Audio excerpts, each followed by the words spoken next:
சக்தி.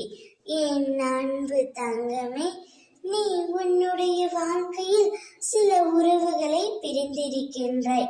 பிரிந்த உறவுகளை மறக்க முடியாமல் இன்றும் நினைத்து கொண்டு இருக்கின்றாய். அது உன்னுடைய உறவாக இருக்கலாம், நண்பனாக இருக்கலாம், எந்த உறவாக வேண்டுமானாலும் இருக்கலாம். ஆனால் உனக்குள் அந்த உறவின் நினைவு எப்பொழுதும் இருந்து கொண்டே இருக்கின்றது. காலத்தின் கட்டாயத்தாலும் விதியாலும் சதியாலும் நீ அந்த உறவை பிரிந்து விட்டாய். ஆனாலும் உனக்குள் அந்த உறவின் நினைவு எப்போதும் இருந்து கொண்டே இருக்கின்றது. சில சமயங்களில் உனக்கு தோன்றுகின்றது, என்னுடைய உண்மையான அன்பை அவர்கள் புரிந்து கொள்ளவில்லை என்று. அதே சமயங்களில் அவருடைய உண்மையான அன்பும் உனக்கு புரியவில்லை என்றும் தோன்றுகின்றது. இது காலத்தின் கட்டாயம்தான். உங்கள் இருவர் மீதும் எந்த பிழையும் இல்லை தங்கமே. ஏதோ ஒரு மனக்கசப்பு ஏற்பட்டு சதியும் மாயையும் உங்களை சூழ்ந்து உங்கள் உறவுக்குள் ஒரு பிளவு ஏற்பட்டு விட்டது.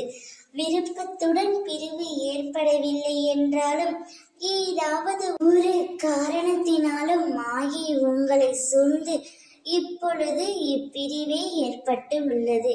உன்னுடைய வாழ்க்கையில் அச்சமயத்தில் என்ன நடக்கிறது என்று தெரியாமல் திகைத்து நின்றுள்ளாய். அவரை பிரிந்து நீ திகைத்து நின்ற அதே சமயத்தில் அவரும் உன்னை பிரிந்ததற்காக மிகவும் வருந்தி கொண்டு தான் இருக்கிறார் தங்கமே.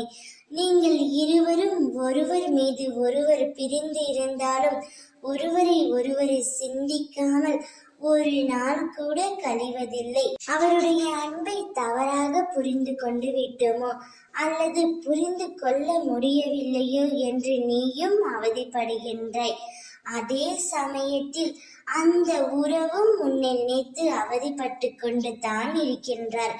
ஒருவருடைய வாழ்க்கை ஒரு திசையில் சென்று கொண்டிருக்கிறது. ஆனால் தங்கமே, நீ எந்த உறவை நினைத்து இது நாள் வரை வருத்தப்பட்டு கொண்டிருக்கின்றாயோ அதே உறவு உன்னையும் நினைத்து வருந்தி கொண்டு தான் இருக்கின்றது. அதை மட்டும் நீ உன் நினைவில் வைத்துக்கொள். அந்த உறவை சற்று மறந்துவிட்டு உன்னுடைய அன்றாட வேலைகளையும் உன் வாழ்க்கையும் வாழ கற்றுக்கொள் என் தங்கமே. அதுவே உன் வாழ்க்கைக்கு நிம்மதியை கொடுக்கும். அம்மா நானுடன் இருக்கின்றேன். ஓம் சக்தி.